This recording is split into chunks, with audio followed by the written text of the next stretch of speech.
Das Nicht-Identische zwischen Begriff und Sein ist die Möglichkeit der Kritik.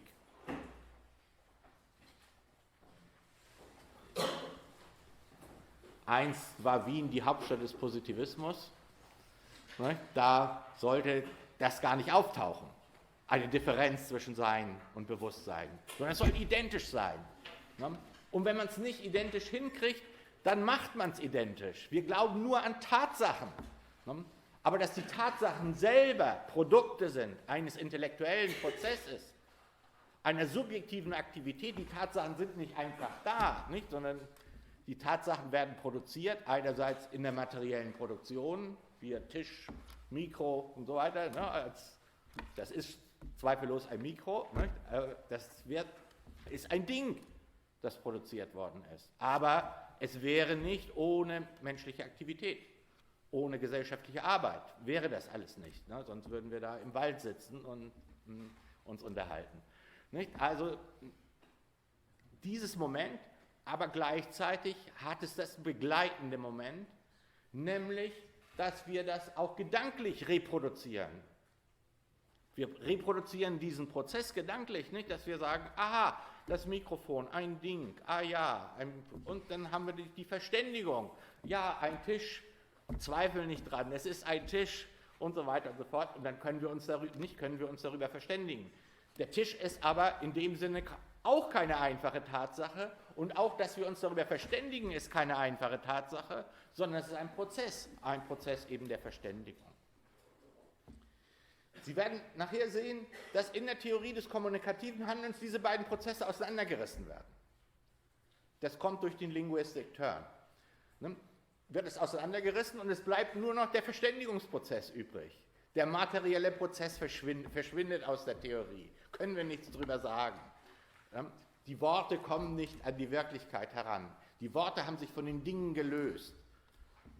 Das ist etwas, was sich ja eigentlich dann in der Philosophie, ging auch wieder von Wien aus, wie Sie wissen, nicht, ging aber dann durch die Immigration, nicht, eroberte das dann eben den angloamerikanischen Sprachraum und wurde dort zur beherrschenden Figur, eben das, was man Linguistic Turn nennt.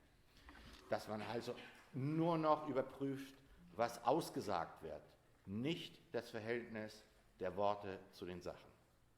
Damit geht eben etwas verloren, und das ist das Entscheidende aber für eine kritische Theorie, nämlich es ist ihr materieller Kern.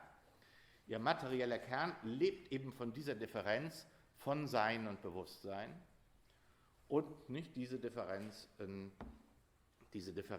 ermöglicht überhaupt erst die Kritik. Wenn es eine Identität von Sein und Bewusstsein gibt, gibt es auch keine Kritik mehr, brauchen wir auch nicht mehr. Alles stimmt ja überein, also brauchen wir keine Kritik mehr. Aber deswegen gibt es auch dann keine Vorstellung mehr von gesellschaftlicher Veränderung. Die wird ja eingeebnet, die Differenz. Die Vorstellung von gesellschaftlicher Veränderung kann ich nur entwickeln, wenn es eine Differenz von Sein und Bewusstsein gibt. Und Sie sehen schon, dass das, was an der traditionellen Theorie zuerst von Marx, dann 1937 wieder aufgegriffen von Horkheimer kritisiert wird, dass diese Kritik eine Substanz haben muss. Eine Substanz haben muss, die außertheoretisch ist.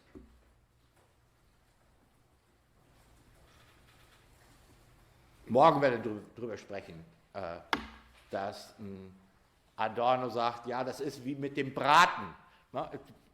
Die Theorie braucht einen Braten, und der Braten ist materiell, alles andere ist Gerede, das sind Rezepte, wir diskutieren über Rezepte, aber wir wollen was essen, und das ist Materialismus und dieser materialistische Kern. Und die kritische Theorie hat einen materialistischen Kern, braucht sie, sonst ist es keine kritische Theorie.